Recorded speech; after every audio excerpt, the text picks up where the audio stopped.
Cumprimento a todos mais uma vez na paz do Senhor, amém. Culto maravilhoso, né? E nessa noite quero continuar no mesmo tema, né? Que estamos desde o início do culto aí, que é sobre a onisciência de Deus. A onisciência de Deus é um dos atributos incomunicáveis, né, de Deus. A onisciência de Deus, ela está associada à sabedoria de Deus, aleluia. E Deus conhece todas as coisas, Ele conhece o que eu preciso, Ele conhece o que você precisa, Ele cuida, como a Karina falou, dos detalhes, né, dos mínimos detalhes. Ele cuida e Ele sabe, porque a sua onisciência é verdadeira, a tua onisciência. E eu queria me basear no texto de Isaías 38, do 1 ao 6, mas antes de ler eu queria contar uma parte do meu testemunho, para que eu possa, e os irmãos também possam conhecer um pouco mais, e nós possamos compreender a grandeza da onisciência de Deus, a grandeza desse atributo tão maravilhoso, porque Deus, Ele é onipotente, onisciente, onipresente, mas a sua onisciência é realmente algo que está ligado à sabedoria de Deus. E esse testemunho já contei algumas vezes, um trecho, outro trecho, mas eu queria contar rapidamente aí, ele quase completo, tá? Até lembrando aí o Rubinho Isaí, ele faz parte desse testemunho também, não estava nem programado, mas Deus te abençoe, Rubinho. E em 1989, que eu me formei em engenharia e trabalhei na engenharia na FEI, e trabalhei por 5 anos, até 1995 eu trabalhei em CLT.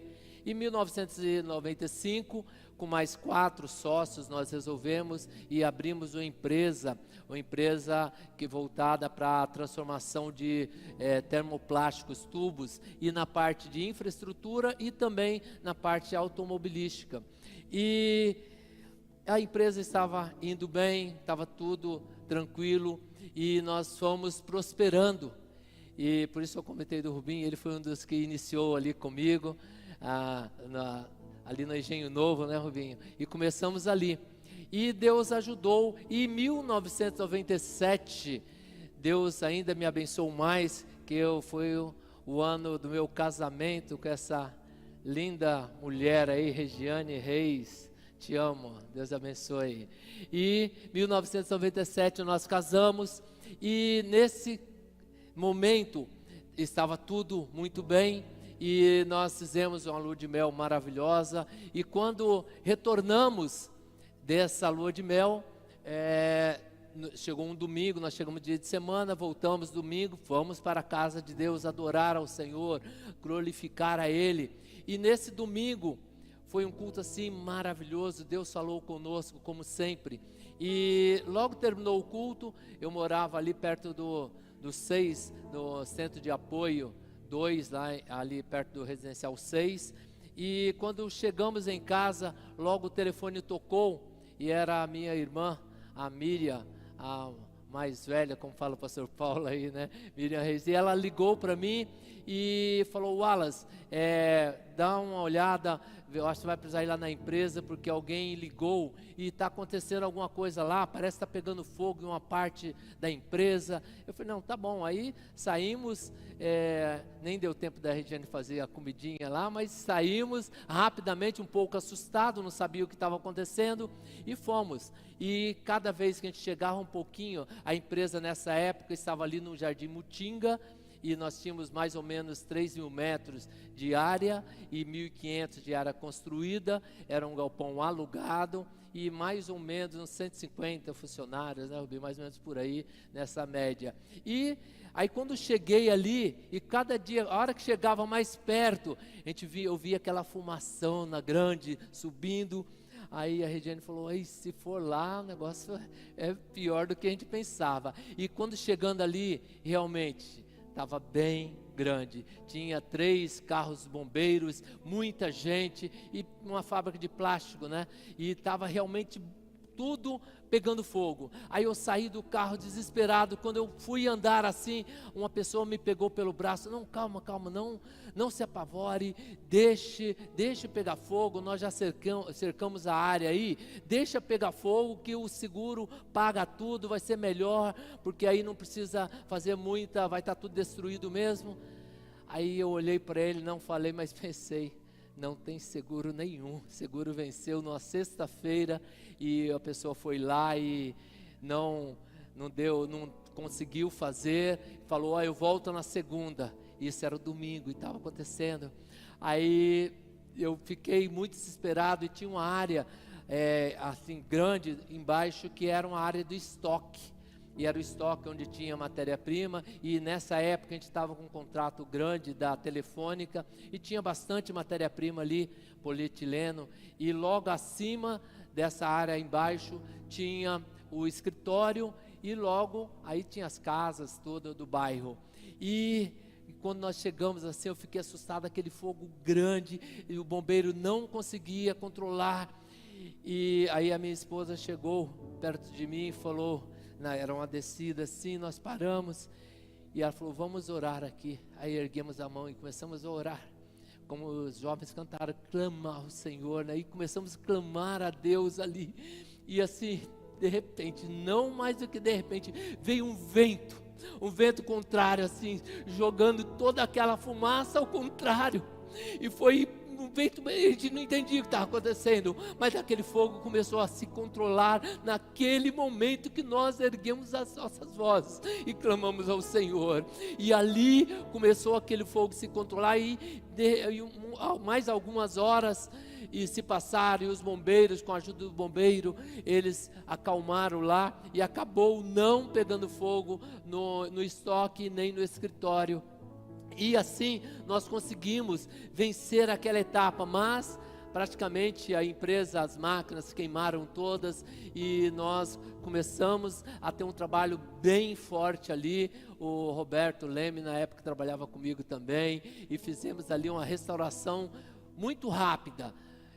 Parece quando acontece, né, fogo, então muitas pessoas, é claro que muitos também desistiram. Nós somos bem claros com todos, quem quisesse seguir conosco ia, quem não quisesse, a gente, graças a Deus, a igreja também nos apoiou. Os irmãos teriam uma noção, em uma noite nós construímos, colocamos um piso quase uma quantidade disso aqui, né, Rubinho? Foi uma noite só, foi um piso, colocamos lá, muitos irmãos aqui ajudaram, sou grato a Deus, e em 2 meses, estava tudo construído novamente, e em 6 meses ou um pouquinho mais, nós já estávamos mudando para uma outra área lá em Mairinque, uma área muito maior, bem maior, e uma área própria, porque nós ganhamos lá em Mairinque um terreno e construímos uma área de 5.000 metros quadrados, e Deus realmente abençoou muito, depois de algo bem triste, mas tem a vida, né, altas e baixas. Aí mais alguns anos para frente, 2 anos mais ou menos, nós tivemos um outro baque, e nessa vez foi na parte financeira da empresa. O mercado estava indo muito bem de telecom na época de 1998 a 1999, estava muito bem, e tudo que entrava a gente investia, e nessa época a gente só estava eu e mais um outro sócio, os outros tinham saído, e quando vamos olhar, o mercado cai, aí a falência praticamente da empresa, aí tivemos que vender, aí até achamos na época que era a melhor solução vender, mas apareceu uma pessoa, comprou uma empresa, e vendemos a empresa por um sinal e mais parcelas de 36 meses, e achava que era bom negócio, mas só que quando vendemos, a pessoa deu o sinal, pagou 1 mês, e depois falou, Wallace e o outro meu sócio, se vocês quiserem receber o resto, procura na justiça, porque o nosso compromisso acaba aqui. Aí foi um outro baque, que realmente a gente não sabia o que fazer. Aí estava vendido, tá aí. Aí Deus começou a cuidar, né? Como sempre estava cuidando, só que preocupados. E aí nessa época, em 2003, Deus preparou que eu mudasse para Ribeirão Preto.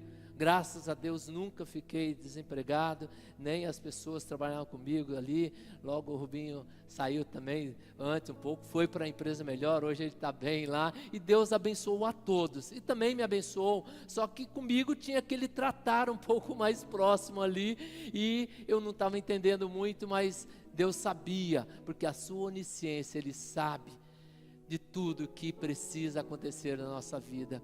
E aí naquele momento lá em Ribeirão Preto, eu fui para lá, fui empregado, cuidava de toda a fábrica, montei praticamente a fábrica inteira lá, e fiquei um ano, mas só que foi um ano difícil realmente também, porque quando eu fui, começou bem, aí alugaram a casa, a empresa começou a pagar, aí daqui a pouco no finalzinho, também não pagaram, eu estava quase sendo despejado da empresa, e graças a Deus tem muitos amigos, pessoal do coral, Hilda, Davi, alguns iam lá, final de semana, muitos irmãos aqui, minha família sempre apoiando, mas só que chegou um ano, não dava mais, tinha que voltamos para São Paulo, e quando chegamos aqui, graças a Deus tinha um apartamento, que eu morava aqui, mas nesse dia que eu estava para mudar, aí minha esposa veio um caminhão, Deus preparou ali o caminhão, uma pessoa para pagar uma viagem para vir,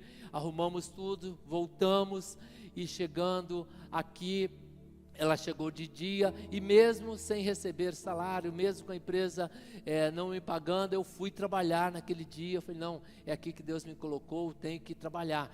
Trabalhei o dia inteiro, conversei com o dono, falei, vou sair mais cedo hoje, que eu estou voltando para São Paulo, então a casa lá você pode devolver, acerta lá tudo. E quando tinha um shopping que sempre eu ia lá, e nesse dia eu cheguei lá, e quando nós estamos, eu acho que acontece com todo mundo, né? Na área financeira muito ruim, a gente quer o quê? Que aconteça um milagre, que alguém vai lá e deposita o dinheiro na conta, né? Que vai lá, deposita, então a gente fica ansioso. Aí eu passei lá no banco, tirar aquele extrato, e quando veio o extrato não tinha acontecido milagre não, continuava a mesma coisa, tudo no vermelho lá, mas falei, que seja a vontade de Deus. Aí sentei assim numa praça de alimentação para orar e agradecer a Deus e comer algo e voltar para São Paulo. Aí quando eu abaixei minha cabeça e para orar a Deus,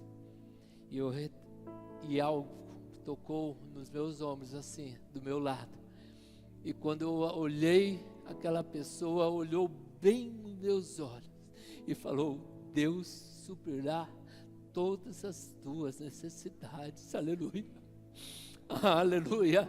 Eu me desmontei naquele momento, foi algo assim que incrível, que eu nunca tinha sentido, arrepiava tudo, eu não conseguia fazer nada em segundos, quando eu me dei em si, eu quis ir atrás daquele homem, mas não conseguia, aquele homem foi embora, assim no meio da multidão, e eu não achava mais, mas eu tive certeza que era Deus, que era Jesus, que estava me visitando naquele momento difícil,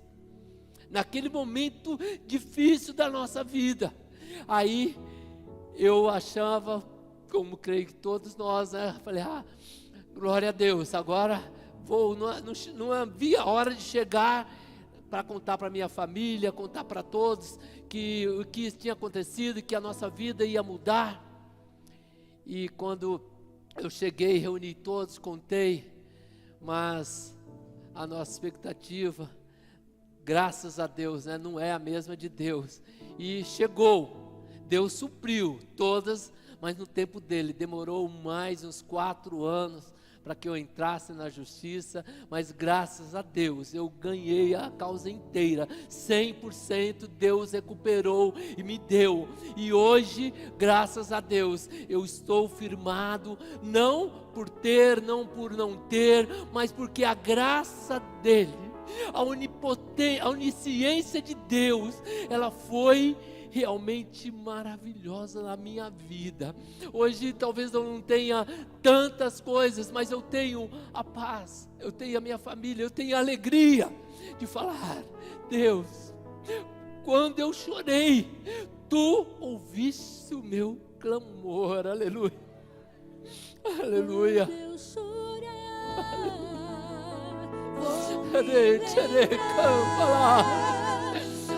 aleluia, aleluia, aleluia, aleluia, aleluia.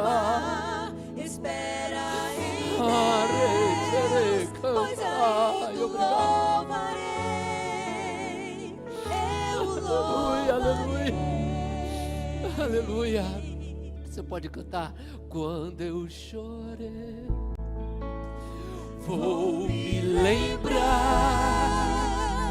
que até aqui aleluia, aleluia, sua mão me sustentou. aleluia, Digo a minha aleluia. alma, Espera em Deus.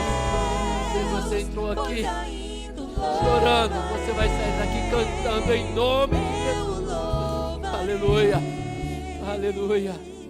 Porque a onisciência de Deus, ela é verdadeira. E eu gostaria de ler aí Isaías, o trecho de o capítulo 38, 1 ao 6, que ele fala assim: naqueles dias Ezequias ficou doente, à beira da morte. O profeta Isaías, filho de Amós, foi visitá-lo e disse: assim diz o Senhor, põe as casas em ordem, porque você vai morrer, você não se recuperará. Ezequias virou o rosto para a parede e orou ao Senhor: lembre-te, Senhor, de como eu tenho te servido com fidelidade e com devoção sincera, e tenho feito o que tu aprovas.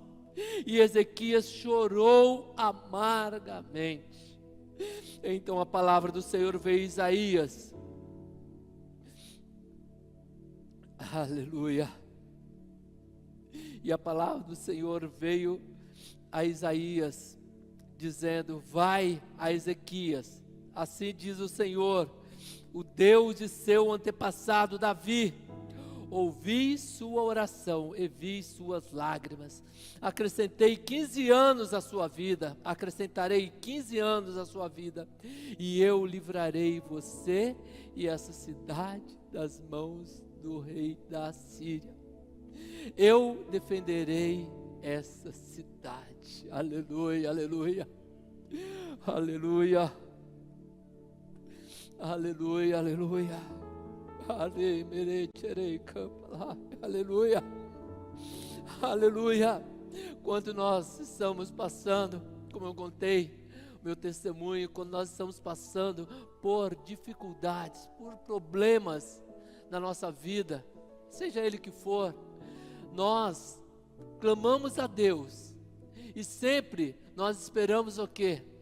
Que Ele envie alguma pessoa, fale. Você vai para aquele culto falando: hoje Deus vai falar comigo, hoje algum vai usar um profeta, vai falar comigo. Mas no caso de Ezequias, realmente Deus veio, mas não falou o que ele precisava. Imagina se é você, sou eu, Deus fale: você não vai sobreviver, você vai morrer. Que palavra dura. O que eu faria? Eu sinceramente não sei. Mas Ezequias, ele não reclamou com Isaías, não, porque Isaías era apenas um canal que Deus estava usando. Ele virou e falou direto com Deus. Aleluia. Ele virou o rosto para a parede. E esse virar o rosto para a parede significa que ele, ali dentro do seu orgulho, ele deixou de lado. Talvez o que ele queria fazer era sair da cama, brigar com todo mundo ali.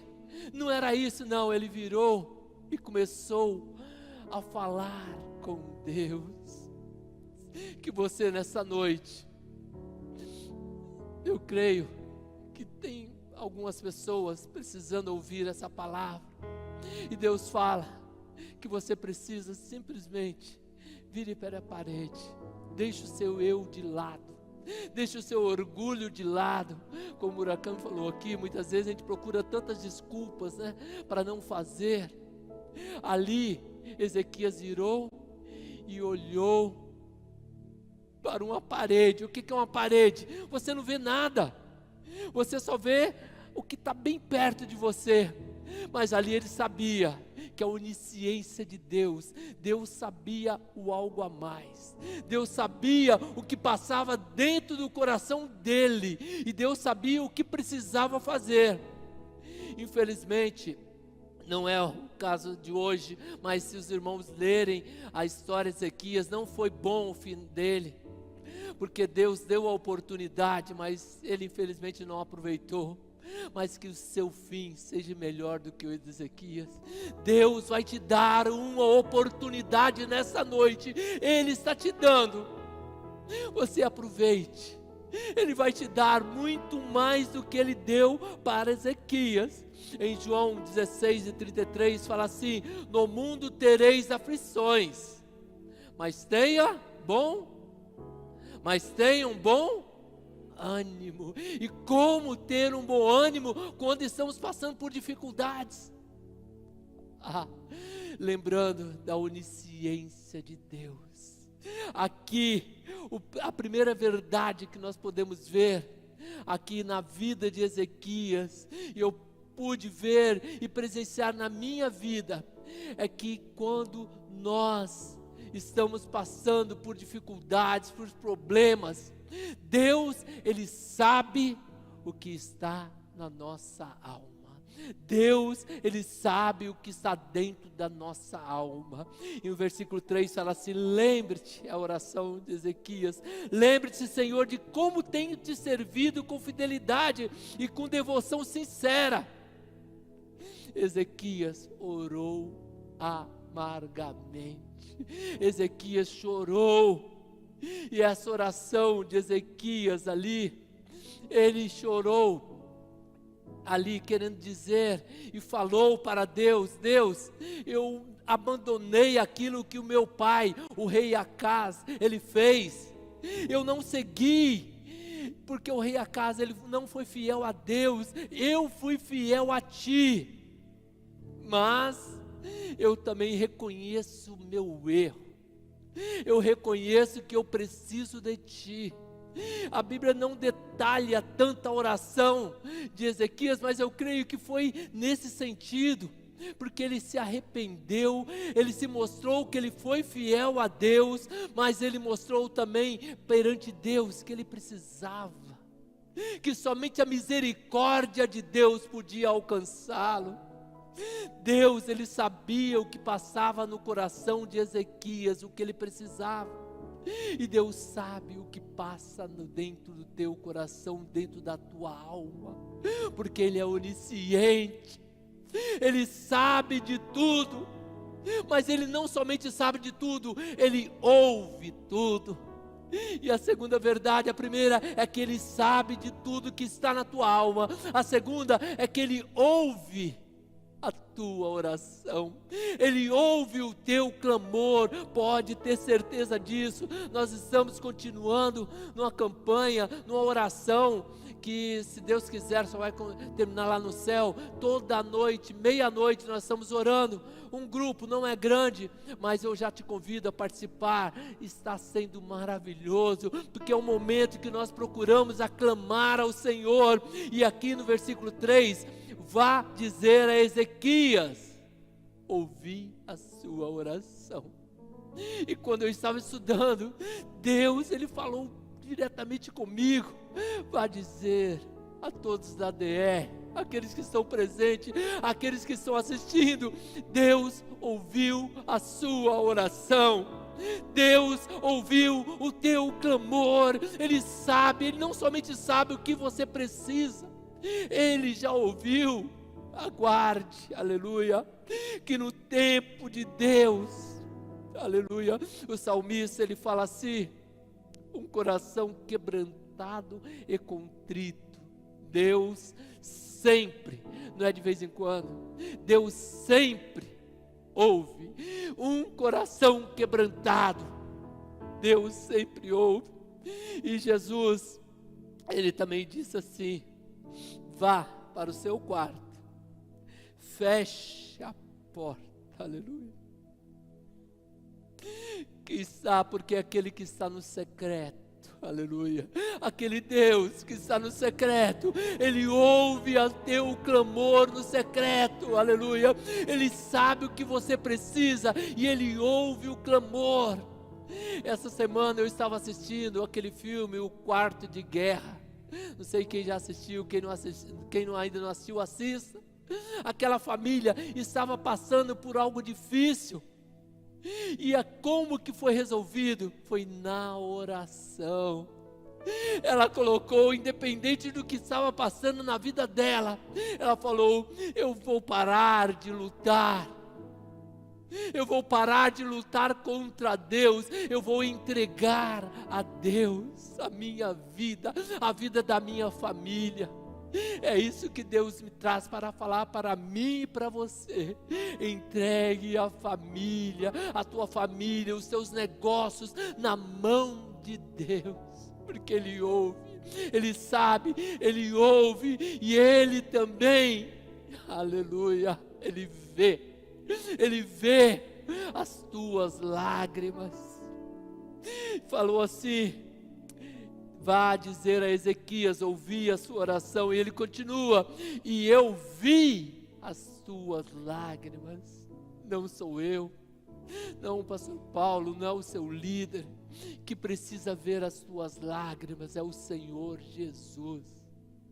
Porque não importa o que nós estejamos passando, se é alegria, se é tristeza, se você está chorando por gratidão ou por ingratidão, as lágrimas, elas revelam aquilo que está no fundo do teu coração, não tem como esconder.